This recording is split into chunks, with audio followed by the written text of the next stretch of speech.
Hello, সবাইকে জানাই মহাষষ্ঠীর অনেক অনেক শুভেচ্ছা। বড়রা আমার প্রণাম এবং ছোটরা আমার ভালোবাসা নিও।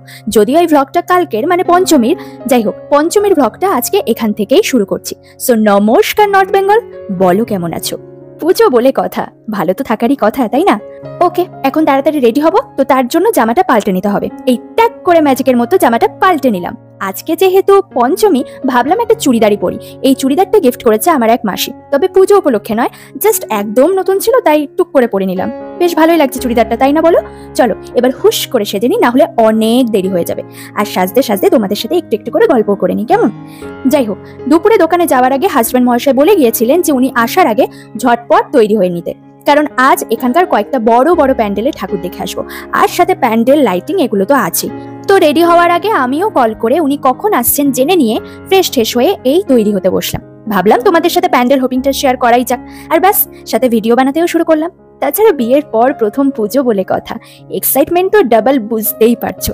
ওকে, অনেক গল্প হলো, এবার একটু অফ ক্যামেরা ঝটপট মেকআপটা কমপ্লিট করে নি। চলো, ফুস করে কমপ্লিট হয়ে গেল মেকআপ। আর আমার না রিং লাইট নেই, রুমের সব লাইটেই ভিডিওটা করছি, জানি না ক্লিয়ার বোঝা যাচ্ছে কিনা, তবে অর্ডার দিয়েছি, এর মধ্যেই চলে আসবে। ওকে, মেকআপ ফিক্সারটা ইউজ করে নিয়েছি, এটা আজকেই এলো, সুইস বিউটির, খুব ভালো। আমি অল্প করে ইউজ করেছিলাম, বাট পুরো সময়টা মেকআপটাকে লাস্টিং রেখেছিল। যাই হোক, ভাবছি যেহেতু গলায় নেকলেস পরবো না, তাই একটু ভারী কানের পরি, আর এটা পরে ফেললাম। এর থেকে অবশ্য হালকা কানের পরলেও মানাতো, বাট আমার এটাই পরতে ইচ্ছে হলো, আর নাও পরেও ফেললাম। এবার একটা টিপের পাতা থেকে একটা ভায়োলেট কালারের টিপ চুজ করে পরে ফেললাম। উফ, এই দেখো সব কিছুই আজকে উল্টো উল্টো ভাবে করলাম। ইভেন কানের দুল পরার আগে চুলটা বাঁধতে হতো, বাট না, আগেই কানের দুল পরে ফেলেছি। সবটাই তাড়াহুড়োর জন্য, বুঝলে তো। এদিকে বিয়ের 1 বছর নাকি চুল খোলা না রাখার একটা ব্যাপার থাকে, তাই চুলটা এইভাবে বেঁধে নিয়েছে একটা ব্যান্ড দিয়ে। নাও, ওকে, আই এম ডান। মোটামুটি কোনোভাবে মেকআপের ম অব্দি উদ্ধার করে রেডি হয়ে নিলাম। বলো কিন্তু কেমন লাগছে? এদিকে হাজবেন্ড মহাশয় দোকান দিয়ে এসে রেডিও হয়ে নিয়েছে। ছেলেদের এই একটা সহজ ব্যাপার, ফ্রেশ ট্রেশ হয়ে জামা কাপড় পরে নিলেই ডান। যাই হোক, দুজনেই আমরা রেডি, এবার আমরা বেরোবো। জলপাইগুড়িতে আমি নতুন, আর আমার জন্য এখানকার জায়গা সবই নতুন, তাই আলাদাভাবে প্যান্ডেলগুলো কোথায় কোথায় হয়েছে তা তো মেনশন করতে পারবো না, বাট তোমরাও আমার সাথে সাথে প্যান্ডেল হোপিংটাকে এনজয় করতে।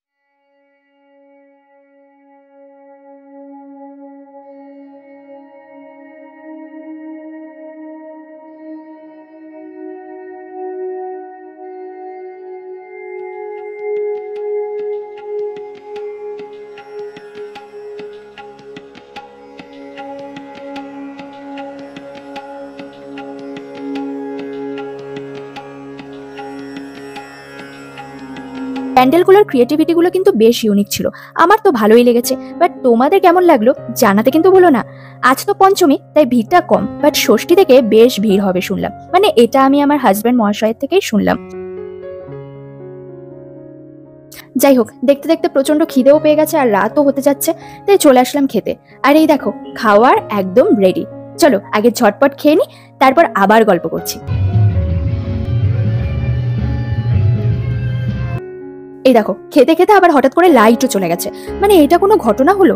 যাই হোক, খাওয়া তো ডান, তবে এই প্রথম অন্ধকারে বসে বসে খেতে হলো কোনো দোকানে, কারণ লাইট এখনো আসেনি।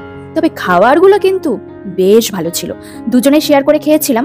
মোমোটা সব থেকে বেশি টেস্টি ছিল, পুরো চুমু। রাস্তাগুলো দেখতে এত ভালো লাগছে কি বলবো, কিছুদূর পর পর এরকম সুন্দর করে টুনি লাইট দিয়ে সাজানো, কি সুন্দর, তাই না বলো? সত্যি বলতে ছোটবেলার পুজোর আনন্দগুলো বড়বেলার পুজোর মধ্যে আর খুঁজে পাই না। এত বছর ফ্যামিলির সাথে পুজো কাটিয়েছি, আর এবছর তা ভিন্ন। খুব মিস করছি জানো তো সকাল থেকে ব্যাপারগুলোকে। যাই হোক, এটা শুধু আমি না, প্রতিটা মেয়েরই মনের কথা, তারা জানে এই মিস করার ফিলিংটা কিরকম। তবে পুজো তোমাদের কেমন কাটছে তা অবশ্যই জানিও। ওকে, এবার আমাদের বাড়ি ফেরার পালা। ব্লগটা আজকে এখানেই শেষ করছি, কেমন লাগলো অবশ্যই জানিও। ফিরে আসবো নতুন ভিডিও নিয়ে, ততক্ষণ সবাই ভালো থেকো এবং সুস্থ থেকো। আমার ভিডিওগুলো আগে দেখো, যদি ভালো লাগে তাহলে সাবস্ক্রাইব করে চ্যানেলের পাশেই থেকো। কথা বলতে বলতে দেখো ফাইনালি বাড়িতেও চলে এলাম। ওকে, টাটা, বাই বাই, আবার যেন দেখা পাই।